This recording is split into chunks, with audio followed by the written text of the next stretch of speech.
Sebelumnya Om Swastiastu. Kepada yang terhormat Ibu Niluh Wiwi Eka Putri, SSOSH MIKOM selaku dosen pembimbing mata kuliah pengantar ilmu komunikasi. Pada kesempatan ini, kami dari kelompok 9 akan mempresentasikan tugas kelompok kami mengenai semiotika.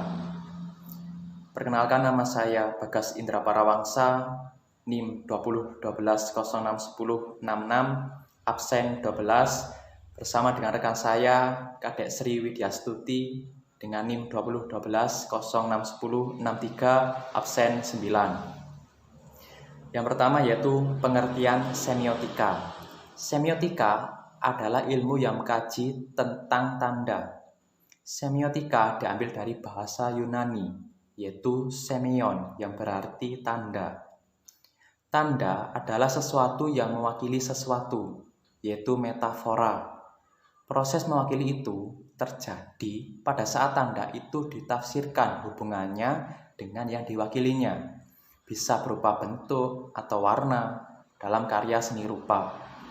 Proses tersebut disebut semiosis. Semiosis adalah suatu proses di mana suatu tanda berfungsi sebagai perwakilan dari apa yang ditandainya. Hal yang menjadi fokus dalam kajian semiotika di sini adalah semiosis itu sendiri, yaitu proses yang memadukan entitas yang disebut sebagai representasi dari entitas yang diwakili tersebut yang disebut objek. Proses semiosis sering disebut sebagai signifikasi atau signification. Seperti yang diperlihatkan pada gambar skema di atas, proses semiosis menghasilkan rangkaian hubungan yang tak terbatas. Maka, pada saatnya interpretan akan menjadi representamen, kembali ke interpretan dan representamen, begitu sampai dengan seterusnya. Kemudian yaitu mengenai tanda dan makna. Tanda atau sig adalah sesuatu yang bagi seseorang berarti sesuatu yang lain, atau sesuatu yang mewakili sesuatu yang lain dari sesuatu itu sendiri. Seperti metafora. Menurut Charles Sanders Peirce, salah seorang dari dua tokoh terkemuka semiotika, alam semesta dipenuhi dengan tanda atau secara eksklusif tersusun oleh tanda. Segala sesuatu yang dapat dilihat atau diamati atau dapat dibuat teramati bisa disebut dengan tanda. Sesuatu yang dimaksud dapat berupa gagasan, pikiran, pengalaman, atau sesuatu yang dialami, atau perasaan. Tanda tidak terbatas pada objek atau benda apapun.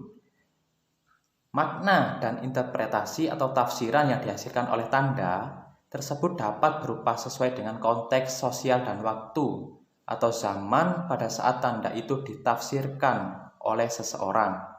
Seperti contoh, jika A dikenal dan diketahui mewakili B, maka A adalah tanda. A adalah lampu lalu lintas yang berwarna merah menyala, maka pengendara kendaraan bermotor tidak boleh menyeberangi jalan. Semiotika atau ilmu ketandaan juga disebut studi semiotik, dan dalam tradisi Saussurean disebut semiologi. Adalah studi tentang makna keputusan. Ini termasuk studi tentang tanda-tanda dan proses tanda atau semiosis, indikasi, penunjukan, kemiripan, analogi, metafora, simbolisme, makna, dan komunikasi. Semiotika berkaitan erat dengan bidang linguistik yang untuk sebagian mempelajari struktur dan makna bahasa yang lebih spesifik. Namun, berbeda dari linguistik, semiotika juga mempelajari sistem-sistem tanda non-linguistik. Semiotika sering dibagi menjadi 3 cabang. Yang pertama yaitu ada sematik, yaitu hubungan antara tanda dan hal-hal yang mereka lihat, seperti denotata mereka ataupun makna. Yang kedua yaitu sintaksis, yaitu hubungan antara tanda-tanda dalam struktur formal. Yang ketiga yaitu pragmatik, yaitu hubungan antara tanda dan tanda menggunakan agen. Ya, demikian yang bisa saya jelaskan. Untuk selanjutnya mengenai kategori tanda akan dijelaskan oleh rekan saya Kadek Sri Widyastuti. Terima kasih banyak.